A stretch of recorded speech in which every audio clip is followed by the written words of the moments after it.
Olá, sejam bem-vindos a mais um Devocional em Lucas.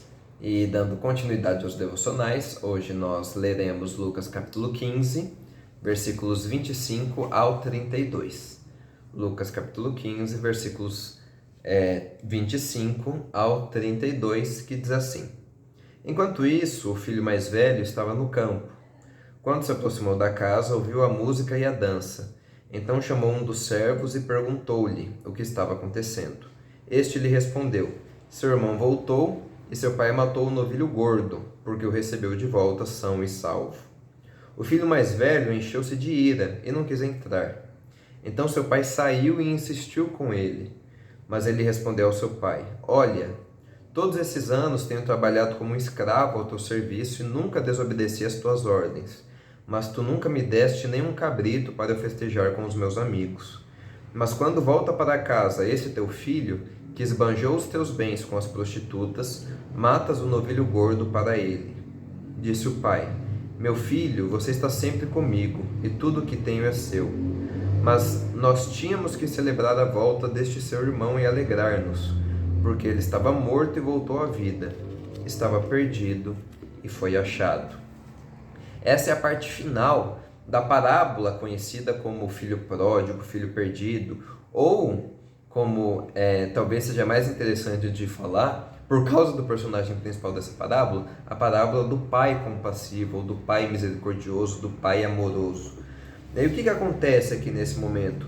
O filho mais velho, que parece ter, por assim dizer, desaparecido da história até esse momento, ele é citado no início e agora no fim, ele estava no campo. Quando ele percebe uma festa acontecendo, ele chama um dos servos, perguntando o que estava acontecendo, e o servo fala: Seu irmão voltou, e seu pai matou um novilho gordo, porque o recebeu de volta são e salvo. O servo aqui faz quase que questão, não questão, mas ele fala que o novilho que o pai matou para festejar a volta do filho foi o novilho gordo, que era, como eu falei no devocional anterior, o novilho separado, por assim dizer, para as festividades mais especiais. E provavelmente isso ira ainda mais o filho, que provavelmente já teria ficado irado apenas pelo pai festejar a volta do seu irmão, depois do seu irmão, na cabeça do filho mais velho, ter feito tudo o que ele fez, né? Pegou a sua parte da herança e gastado de forma irresponsável. Então, o filho mais velho, ele se enche de ira, como diz no versículo 28, a ponto de não querer entrar na festa. Só que aí, novamente, a figura desse pai tão amoroso e tão bondoso aparece novamente na parábola, porque o pai, ele sai da festa e vai ao encontro desse filho mais velho também, e insiste amorosamente com ele a respeito dele participar dessa festa, dessa festividade que comemorava a volta do seu filho, o fato do seu irmão, do irmão desse filho mais velho não ter morrido. Então o pai mostra que ele também ama esse filho mais velho quando ele sai dessa festividade para ir ao encontro do seu filho mais velho e insistir amorosamente com ele para que ele entre. Só que o que a gente vê aqui é que o filho mais velho começa a lançar uma série de acusações super descabidas para o seu pai. No versículo 29, né? Mas ele respondeu ao seu pai: Olha, todos esses anos tenho trabalhado como escravo ao teu serviço. O filho fala como se ele estivesse fazendo um trabalho escravo, sendo que a gente sabe, pelo irmão mais novo, que os servos desse pai eram tratados bem. Então, quanto mais esses filhos não seriam tratados bem. Então, com certeza, na verdade, esse filho aqui, ele tinha a melhor das vidas, mas mesmo assim, ele fala como se ele trabalhasse de forma escrava para esse pai. E é interessante, né, que ele fala que o pai nunca deu nada para ele e tudo mais, mas quando volta para casa, esse teu filho, né? Novamente aqui, ele está usando uma palavra para diminuir aqui o seu irmão, o filho mais novo, no caso. Esse teu filho, não fala nem o nome dele, mas fala esse teu filho, essa pessoa aí, né? Uma forma de diminuir. E aí fala que esbanjou os teus bens com as prostitutas, matas o novilho gordo para ele. E aí, novamente, aqui a gente se encanta com as atitudes e a resposta do pai para esse filho mais velho, que está com acusações completamente descabidas. O mais bonito sobre a fala do pai é que ele já começa a fala de forma amorosa. Ele fala, meu filho. Percebam que o filho não usa essa forma respeitosa e amorosa para falar do seu pai. Ele não chama seu pai de meu pai ou de pai. Ele oculta essa palavra, mas o trata como se ele fosse um patrão injusto, um patrão que trata mal os seus escravos, né? Só que o pai, por outro lado, vai falar de forma amorosa, vai começar falando, meu filho, você está sempre comigo e tudo que tenho é seu.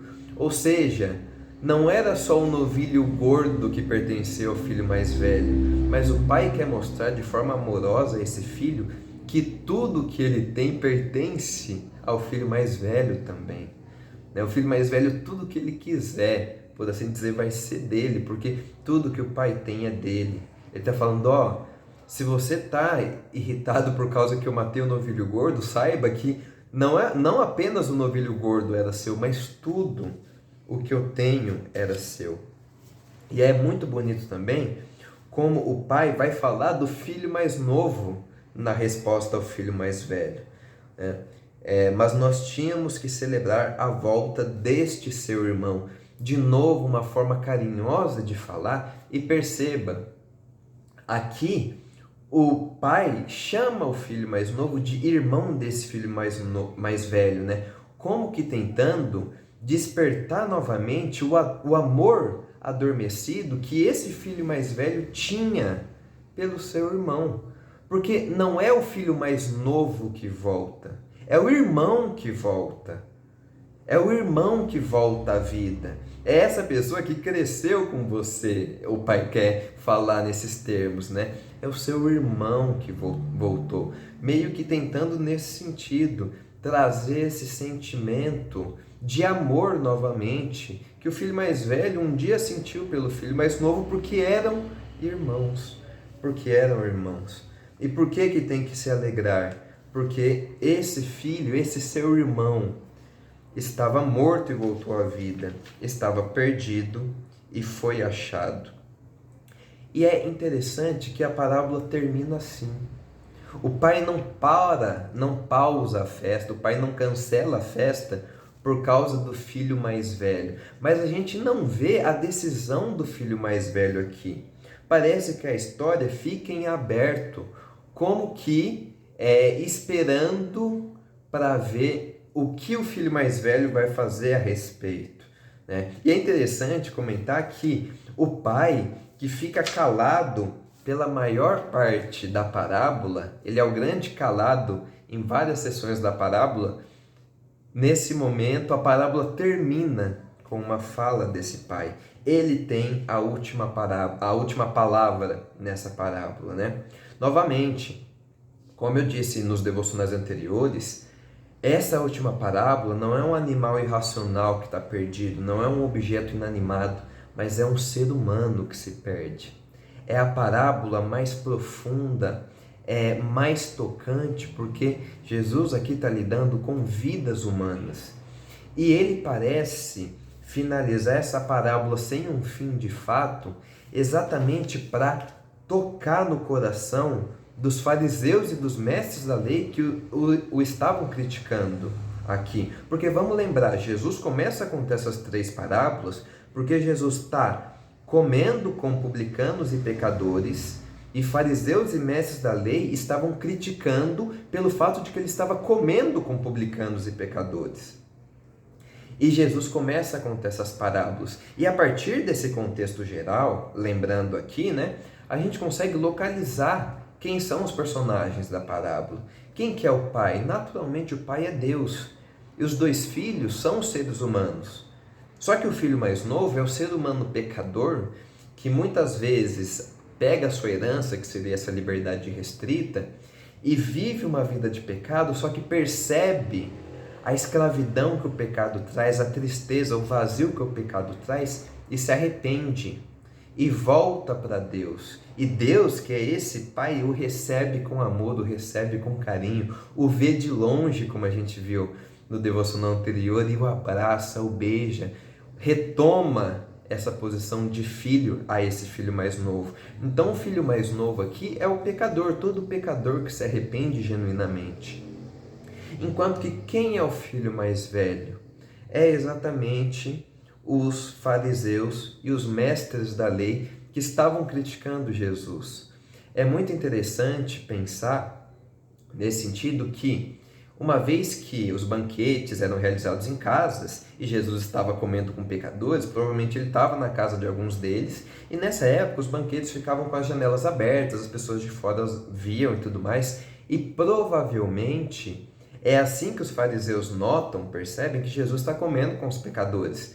Os fariseus estão fora da casa, olhando pela janela e criticando Jesus por comer com publicanos e pecadores. E por que essa informação é interessante? Porque na parábola, o filho mais velho também fica de fora da casa, perdendo a festa que estava acontecendo dentro. E da mesma forma, é bem provável que esses fariseus estavam fora da casa criticando Jesus e Jesus sai para falar com eles, assim como esse pai amoroso sai para falar com o filho mais velho e resmungão dessa parábola. Então, quando Jesus chega no final dessa história, os fariseus entendem muito bem quem é o filho mais velho que está fora de casa, que está reclamando fora de casa. Eles mesmos, né? Só que o amor de Deus também é destinado a essas pessoas. E Jesus quer mostrar isso, né? Não é injusto da parte de Deus salvar pessoas que viveram as vidas todas desregradas e em pecado e tudo mais, mas que se arrependeram. Não é injusto Deus salvar essas pessoas, porque Deus também ama essas outras pessoas que reclamam da salvação dessas. Essas outras pessoas que têm, por assim dizer, uma aparente justiça maior e coisa do tipo, como esse filho mais velho tinha, né?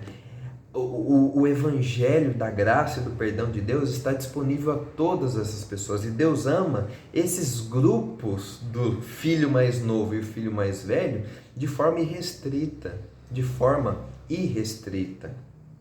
E é isso que Jesus quer mostrar nessa parábola, que para mim é uma das mais bonitas de todos os evangelhos. E que possamos sempre nos lembrar dessa misericórdia de Deus, desse amor de Deus, e que nós possamos, diferente desses mestres da lei e desses fariseus, nos alegrarmos juntos com Deus quando um pecador se arrepende e quando um pecador é recebido novamente por esse Pai amoroso que está nos céus. Deus abençoe e até o próximo devocional.